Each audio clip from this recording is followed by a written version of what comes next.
Hi, this is Diane Moore from the Downtown Public Library. Today we're going to talk about something green and poisonous. Unfortunately, I don't have any photographs of it. Once before I showed you a big tree at the back of my yard that has huge, beautiful poison ivy in it, but there are also huge, vicious mosquitoes. So I'm avoiding the back area tonight. There are only a certain times of the day when it's too cool or too dry for the mosquitoes. They're very healthy this year. However, what I want to talk about is poison ivy, which is a vine. This is morning glory. It's a nice little vine as long as you don't let it escape here in the south. It can go crazy and take over everything. Beautiful too. Poison ivy, if you have just a little bit, and I had one little bit in my yard. I kept telling my significant other, don't mow over it. He's horribly allergic to it. And I guess he must have taken my advice and pulled it up because I can't find it now. Or I probably sat on it or stepped on it with bare feet, and I'll know pretty soon. So I'm going to be using some trumpet vine instead to show you how I get rid of small poison ivy. One good thing about all the personal protective equipment that we have to have is most of us have a lot of the things around that we need. Rubber or nitrile gloves, latex, whatever it is that you have around your house that works for you and you're not allergic to.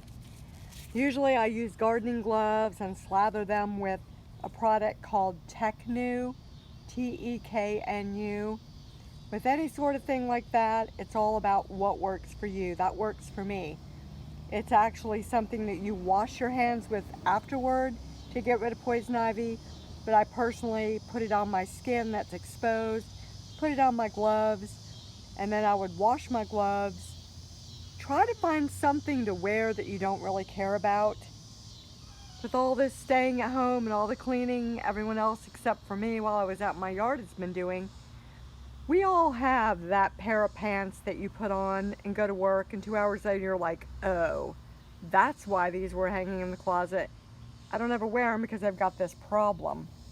Or a ratty shirt, it's got holes in it, or you really don't care about it very much.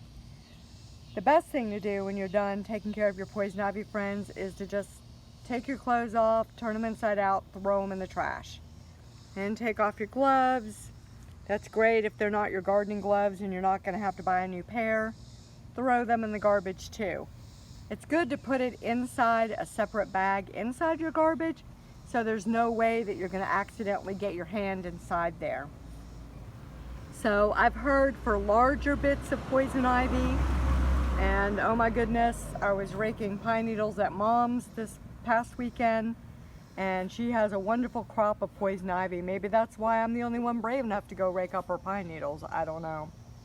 Anyhow, great thing. Free pine needles. Also, if you have a problem with cats getting into your pine needles or your mulch or something like that, if you do have pine trees or a supply of pine cones, sprinkle those around the top. It discourages them somewhat, unless you have a crazy cat that wants to play with them. So anyhow, she's got plenty. It's going to take something more than me pulling out the little bits, although we do that in her shade garden. She's got a lot of that this year too. So, if you want to use Roundup, that's up to you. There are many different kinds of Roundup. Make sure you read the labels properly, or call the Ag Extension office and talk to someone there. They can help you with that. Tom Stebbins is an expert in that sort of thing. Someone else where I work told me to try vinegar and Epsom salts. I've read about vinegar and salt. I texted my sister this recipe and she was just about to use salt. Salt will poison the soil. Please don't use regular salt. If you've ever lived in Chicago or New England or someplace where they have a lot of snow, you know what the salt will do to the things that are growing on the side of the road. So try not to use that. Whether this works or not, I can't swear to it. I was told about a gallon of vinegar to about a cup of Epsom salt. I'm using a smaller amount. I only need about 2 cups. So 2 cups and then about 1/8 of a cup of Epsom salt. I've sprayed some evil mulberry leaves in the back, and we'll see if that works. Like I said before, everyone has their remedies. It may work wonderfully for you and not for someone else, but it's up to you. If you feel good about Roundup, that's one thing where I will make a concession for you, because oh my goodness, poison ivy is so hard to get rid of. I'm trying something that will hopefully be friendlier to the environment. Tomato plants, roses, peace lilies, lots of different things, like a little bit of Epsom salt. The vinegar, be careful just to spray the leaves of what you're trying to get rid of. Make sure it's, just a little spray there, because it will kill earthworms and it will kill your lovely things. The mulberry that I sprayed it on hadn't done anything for a little bit of while when I was looking at it. So I don't know, we'll see, but I guarantee if I sprayed it on some of my coleus or anything beautiful and lovely, or especially expensive or dear, oh my goodness, they'd wilt in half a second and never recover from it. So this is what you're gonna do. You're gonna suit up, put on crummy shoes or shoes that you can throw in the washer with soap and hot water right afterwards. Crummy clothes that you don't care about.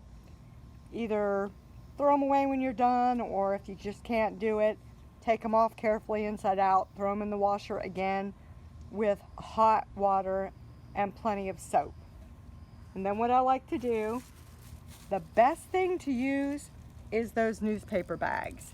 You stick your hand in it, they'll come all the way up to your elbow, especially the Sunday ones.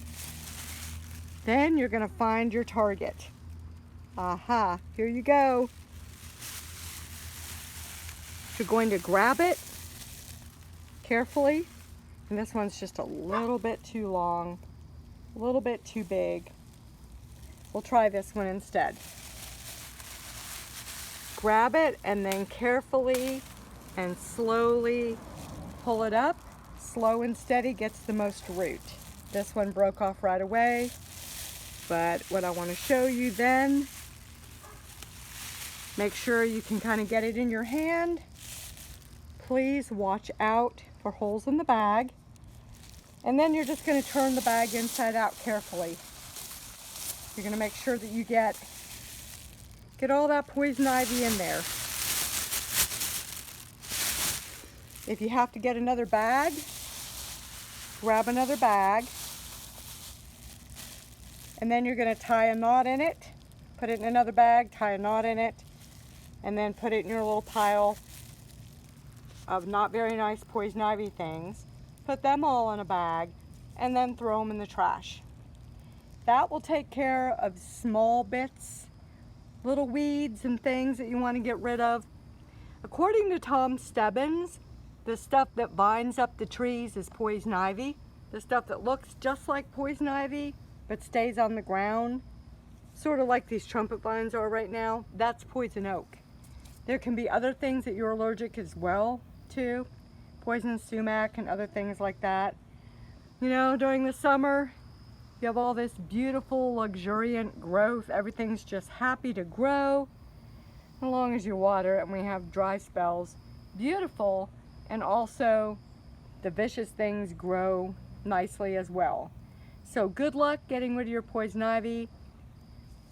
If you have any questions, please feel free to email the library, and I'll be happy to help you. If I don't know, I'm sure I know somebody who will know. And in the meantime, enjoy your beautiful plants that you're not allergic to, and good luck getting rid of the ones that you are. Be safe, have a great day, be sure to use protective personal equipment, do what you need to be healthy, and enjoy your garden. Bye. Till next time.